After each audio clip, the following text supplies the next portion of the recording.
It's out with the new and in with the old. So here's your guide on how to buy a historic home.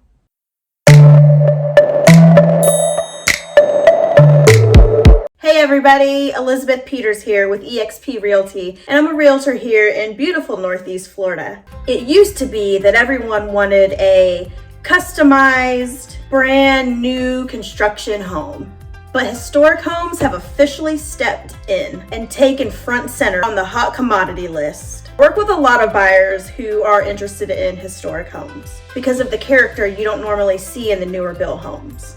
With older homes, walk through and it's like stepping into a 1920s time machine. But of course, buying a century-old home is going to look much different than buying a home in your everyday, run-of-the-mill community. Historic communities are where cookie-cutter homes cease to exist and character is found. But before taking action on a historic home, there are a few things to consider. Architectural styles. The first thing is, what style of historic homes will suit you best? With many different options and styles, from mid-century colonial revivals, beautiful brick Tudor style homes, Victorian homes with big wraparound porches, Greek revival homes, Mediterranean architecture, and bungalows. It can be overwhelming. So try to narrow down those options before beginning your journey to find a historic home. Historic designation.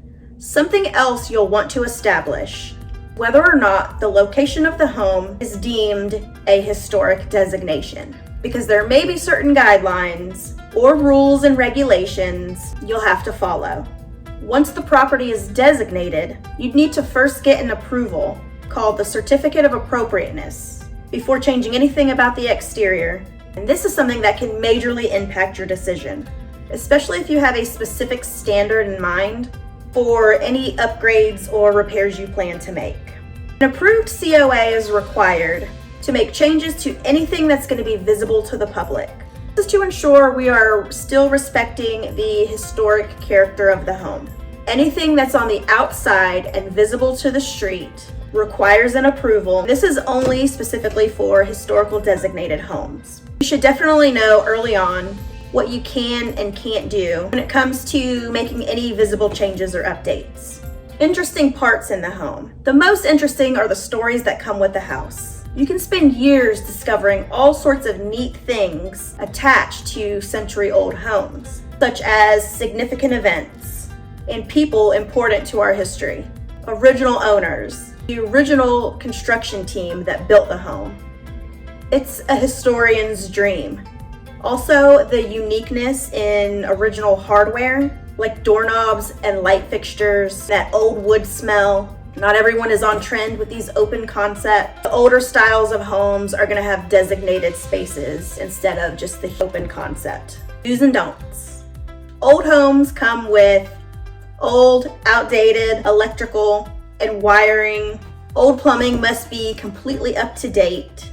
Of course, factor in things like asbestos, lead-based paint, sloped floors, and water intrusion, among other hidden surprises that can stack up to lots of money and energy, giving it the proper TLC needed for an old home to make it modern and livable. I recommend getting a full home inspection by somebody who specializes in historic homes. But have a comprehensive list of everything you can blatantly see in case you're able to negotiate any of those repairs into the contract.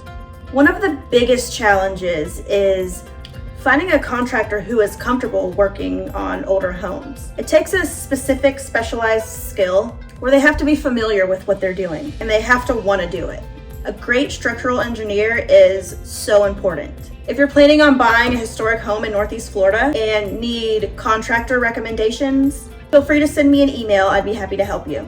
Also, it's possible that an insurance company might have special requirements for historic homes. So set aside some time to confirm this when you begin shopping for insurance quotes, because it's going to depend on the updates. Whether you decide you want to take on a historic home or the complete opposite with a new build approach, I can answer any questions you have. I absolutely love hearing from you all, so please don't hesitate to reach out. You can leave your questions in the comments or email me at elizabethtalksjacksonville@gmail.com. And consider subscribing to this YouTube channel, Elizabeth Talks Jacksonville, if you're interested in real estate market trends, home ownership, and life in the Jacksonville area. You can also follow me on Facebook and Instagram, or find more information by checking my link tree down below. Thank you so much for hanging out today. I sure hope I see you in the next episode. Until then, happy house hunting.